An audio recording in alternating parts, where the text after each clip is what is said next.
Financial statements, balance sheet done. Next, statement of profit and loss. Balance sheet कहाँ थी? Schedule 3 Part 1. Schedule 3 Part 1 of Companies Act. Part 2 में क्या है? Statement of profit and loss. ये काफी अलग है, बैलेंस शीट भी काफी अलग थी कंपनीज की as compare to sole proprietorship. ये भी काफी अलग है. जब हम सोल प्रोप्राइटरशिप और पार्टनरशिप की इनकम स्टेटमेंट बनाते हैं तो वहां पे होता है trading account and profit and loss account. Trading account बनाते थे ग्रॉस प्रॉफिट के लिए, प्रॉफिट एंड लॉस अकाउंट बनाते थे नेट प्रॉफिट के लिए. यहां पे बनती है कंपनीज के केस में statement of profit and loss. यहाँ पे trading account, profit and loss account अलग अलग नहीं बनता, एक सिंगल स्टेटमेंट बनती है, उसका नाम statement of profit and loss. दो पार्ट्स में वर्टिकल फॉर्मेट है उसका भी, दो पार्ट्स में डिवाइडेड है. पहले आते हैं रेवेन्यूज, फिर आते हैं एक्सपेंसेस. रेवेन्यूज दो टाइप के, जैसे ट्रेडिंग में होता था कि डायरेक्ट इनकम ट्रेडिंग में आती थी, indirect income profit and loss account में आती थी. यहाँ पे ऐसा कोई चक्कर नहीं है, यहाँ एक ही स्टेटमेंट है. बट रेवेन्यूज को उन्होंने दो पार्ट्स में डिवाइड किया हुआ है, एक रेवेन्यू फ्रॉम ऑपरेशंस और एक अदर इनकम.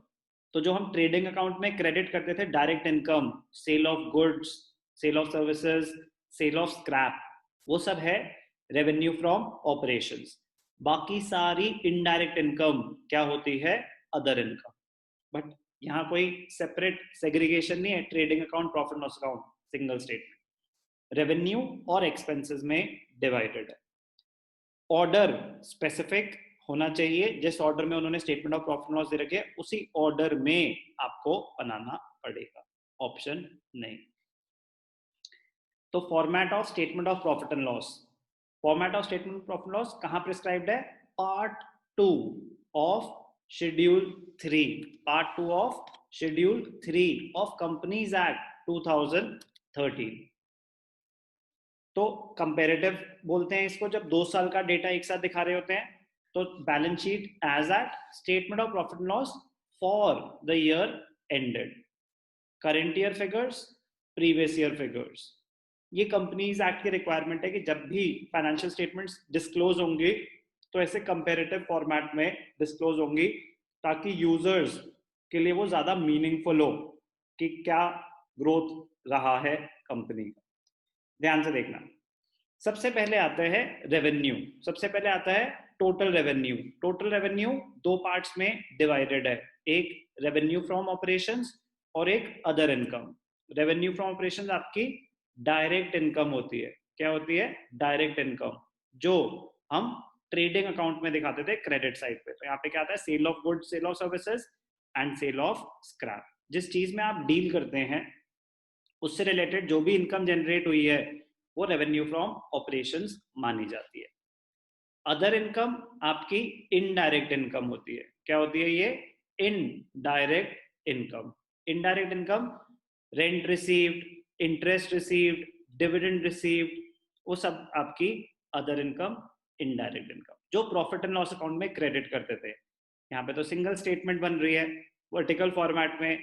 तो पहले रेवेन्यू फ्रॉम ऑपरेशंस, फिर अदर इनकम.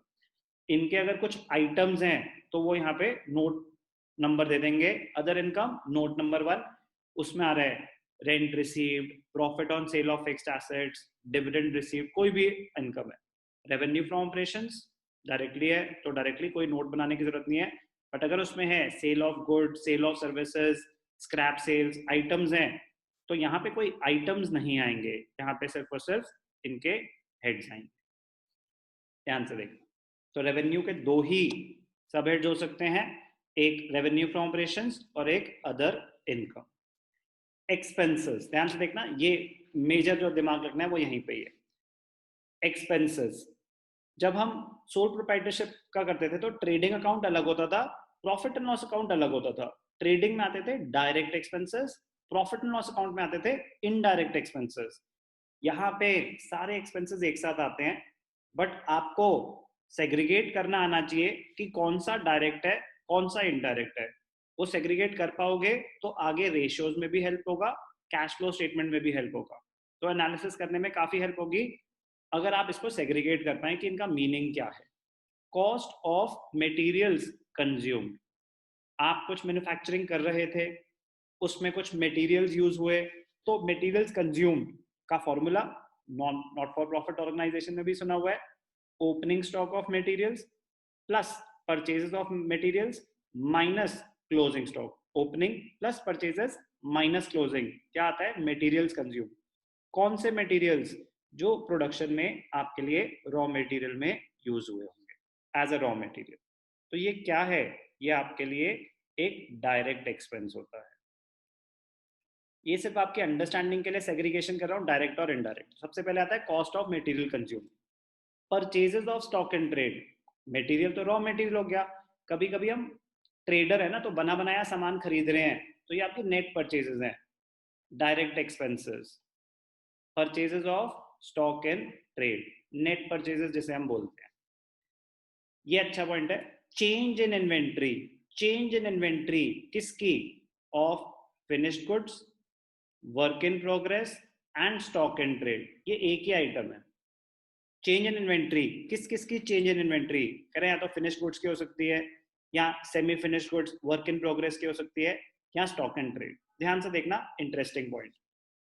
जब हम 11th में सोल प्रोप्राइटरशिप का ट्रेडिंग अकाउंट बनाते थे, तो हम दिखाते थे ओपनिंग स्टॉक डेबिट साइड पे और क्लोजिंग स्टॉक क्रेडिट साइड पे। और जब कॉस्ट ऑफ गुड्स सोल्ड निकालते थे तो क्या होता था formula, opening plus net purchases plus direct expenses minus closing. तो ग्रॉस प्रॉफिट निकालने के लिए ओपनिंग माइनस क्लोजिंग ही हो रहा होता था। तो यहाँ पे क्या है, डायरेक्टली चेंज इन इन्वेंट्री दिखाते हैं।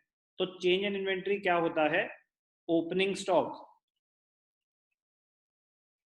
Opening stock minus closing stock. होता वही था वहां पे भी, opening plus purchases minus closing, but वहां पे ओपनिंग स्टॉक अलग से दिखाते थे, क्लोजिंग स्टॉक क्रेडिट पे, ऑपोजिट साइड्स पे। तो ओपनिंग माइनस क्लोजिंग ही हो रहा है ग्रॉस प्रॉफिट निकालने के लिए। यहाँ पे नेट करके दिखाओ, कह रहे हैं यहाँ पे कोई डेबिट और क्रेडिट साइड तो है नहीं, तो आपको पहले से ही नेट करके दिखाना पड़ेगा चेंज इन इन्वेंट्री। तो चेंज इन इन्वेंट्री का फॉर्मूला क्या है, चेंज इन स्टॉक का opening stock minus closing stock. ये बहुत इंपॉर्टेंट पॉइंट है, opening stock minus closing stock. तो ये भी आपके लिए क्या होता है, direct expense. Employ benefit expenses, employ benefit expenses अगर इसके कंपोनेंट्स नहीं गिवन, अगर इसके कंपोनेंट्स नहीं गिवन, तो ये हम सैलरीज मानते हैं, स्टाफ वेलफेयर एक्सपेंसेस, ये सारा का सारा इनडायरेक्ट एक्सपेंसेस मानते हैं। क्या मानते हैं, इनडायरेक्ट एक्सपेंसेस। जब तक उन्होंने स्पेसिफाई नहीं कर रखा कि इसमें कोई वेजेस हैं, तब तक हम अज्यूम करते हैं कि सारा का सारा ऑफिस से रिलेटेड खर्चा है, एम्प्लॉय से रिलेटेड खर्चा है, इनडायरेक्ट एक्सपेंसेस हैं। फाइनेंस कॉस्ट, आपकी cost of borrowing, interest on loans and borrowings, तो ये सब क्या होते हैं आपके इनडायरेक्ट एक्सपेंसेस। ये सब सब हेड्स हैं, इसके अंदर आइटम्स आते हैं। डेप्रिसिएशन एंड अमोर्टाइजेशन एक्सपेंसेस क्या होते हैं आपके लिए, इनडायरेक्ट एक्सपेंसेस। लास्ट में आ जाते हैं अदर एक्सपेंसेस, कोई भी एक्सपेंसेस जो ऊपर कवर नहीं हो पाए वो सारे के सारे यहाँ पे आ जाएंगे। इनडायरेक्ट एक्सपेंसेस करके स्टार लगा रहा हूँ, क्यों, अगर यहाँ कुछ भी मेंशन नहीं है कि इसके अंदर क्या है आइटम्स, तो ये इनडायरेक्ट एक्सपेंसेस माने जाएंगे। लेकिन अगर मैंने अदर एक्सपेंसेस लिखा और दे दिया नोट्स टू अकाउंट्स, तो refer note, notes to accounts अगर दे रखा है तो क्या पता उसके अंदर लिखा हो कैरेज इनवर्ड्स, क्या पता उसमें लिखा हो मैन्युफैक्चरिंग एक्सपेंसेस, तो वो तो फिर डायरेक्ट एक्सपेंसेस हो गए ना। लेकिन अगर कुछ मेंशन नहीं है तो अदर एक्सपेंसेस क्या माने जाएंगे, इनडायरेक्ट एक्सपेंसेस। ऐसे ही एम्प्लॉय बेनिफिट एक्सपेंसेस में आपको क्या बताया, अगर उसमें कुछ गिवन नहीं है, कोई उसके नोट्स आइटम्स गिवन नहीं है, तो वो इनडायरेक्ट एक्सपेंसेस माने जाएंगे। आइटम्स सारे के सारे इसी ऑर्डर में याद करने पड़ेंगे जो सब हेड्स हैं। टोटल रेवेन्यू में क्या आया, रेवेन्यू फ्रॉम ऑपरेशंस और अदर इनकम। टोटल एक्सपेंसेस में सबसे पहले कॉस्ट ऑफ मटेरियल कंज्यूम, फिर आपकी purchases of stock and trade which is net purchases, अगर रिटर्न्स है तो माइनस करके दिखाते हैं। फिर change in inventory, change in inventory क्या होता है? Opening stock minus closing stock. Change in inventory किस चीज की होती है? कह रहे फिनिश्ड गुड्स की भी हो सकती है, work in progress, semi finished goods की भी हो सकती है, स्टॉक एंड ट्रेड की भी हो सकती है, किसी की भी हो सकती है चेंज इन इन्वेंट्री। फिर आता है आपका employee benefit expenses. Employ benefit expenses कुछ मेंशन नहीं है तो ये ऑफिस से रिलेटेड माने जाते हैं, salary, staff welfare, indirect expenses सारे के सारे। अगर कुछ आइटम्स गिवन नहीं है तो कभी कभी इसमें वेजेस भी हो सकती हैं, अगर वो हमें बताएंगे तो। आइटम्स नोट्स टू अकाउंट्स में गिवन होते हैं। एम्प्लॉय बेनिफिट एक्सपेंसेस के बाद नेक्स्ट आइटम है फाइनेंस कॉस्ट। फाइनेंस कॉस्ट क्या? Cost of raising money, finance cost, interest on borrowing, वो सब आता है इसमें। तो वो भी एक इनडायरेक्ट एक्सपेंस होता है, बट एक्सपेंस तो होता है। फाइनेंस कॉस्ट के बाद depreciation and amortisation. Depreciation term is used for tangible assets, amortisation is used for intangible assets. Last में आता है अदर एक्सपेंसेस। कोई भी एक्सपेंस जो ऊपर किसी स्पेसिफिक हेड में नहीं आया वो अलग से अदर एक्सपेंसेस में आ जाएगा। क्या क्या आता है इसमें? कभी कभी loss on sale of fixed assets, और कैरेज भी हो सकता है, कुछ भी हो सकता है। तो वो अगर है तो नोट्स में गिवन होगा, नोट नंबर गिवन होगा। कुछ मेंशन नहीं है तो हम अज्यूम करते हैं कि सारे के सारे अदर एक्सपेंसेस इनडायरेक्ट है। ये हम क्यों सेग्रीगेट कर रहे हैं डायरेक्ट और इनडायरेक्ट में? आगे जाके जब एनालिसिस करेंगे तो ये सब यूज होगा। तो अभी से हम वैसे ही अगर अंडरस्टैंड करेंगे statement of profit and loss तो हमें आगे काम आएगी। जब हम सोल प्रोप्राइटरशिप और पार्टनरशिप की बनाते थे statement of profit and loss, तो ट्रेडिंग अकाउंट अलग होता था, प्रॉफिट एंड लॉस अकाउंट अलग होता था। तो वहां पे डायरेक्ट आइटम्स अलग आते थे, इनडायरेक्ट आइटम्स अलग आते थे। यहाँ एक कंसोलिडेटेड स्टेटमेंट है प्रॉफिट एंड लॉस की, तो सारे एक साथ आ रहे हैं। टोटल रेवेन्यू, टोटल एक्सपेंसेस, तो total revenue minus total expenses एक ही बार लास्ट में निकलता है प्रॉफिट बिफोर टैक्स। यहाँ पे ग्रॉस प्रॉफिट, नेट प्रॉफिट अलग अलग नहीं निकलता। तो total revenue minus total expenses क्या आ जाता है? Profit before tax. उसके ऊपर टैक्स कैलकुलेट होगा, टैक्स माइनस करके क्या आ जाएगा? Profit after tax. तो टोटल रेवेन्यू में क्या आएगा?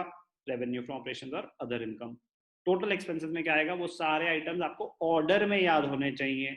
Total revenue minus total expenses आपको देगा profit before tax. Profit before tax में से टैक्स माइनस हो जाएगा तो आपका आ जाएगा profit after tax. Statement of profit and loss ढंग से याद करना, प्रॉपर ऑर्डर। आइटम्स इसके इजी हैं, आइटम्स इसके उतने ज्यादा नहीं है जितने बैलेंस शीट के थे, बट एक बारी रीड करने जरूरी। पहले फॉर्मेट हमें अंडरस्टैंड करना है statement of profit and loss का। How is it different from sole proprietorship and partnership? Format of statement of profit and loss.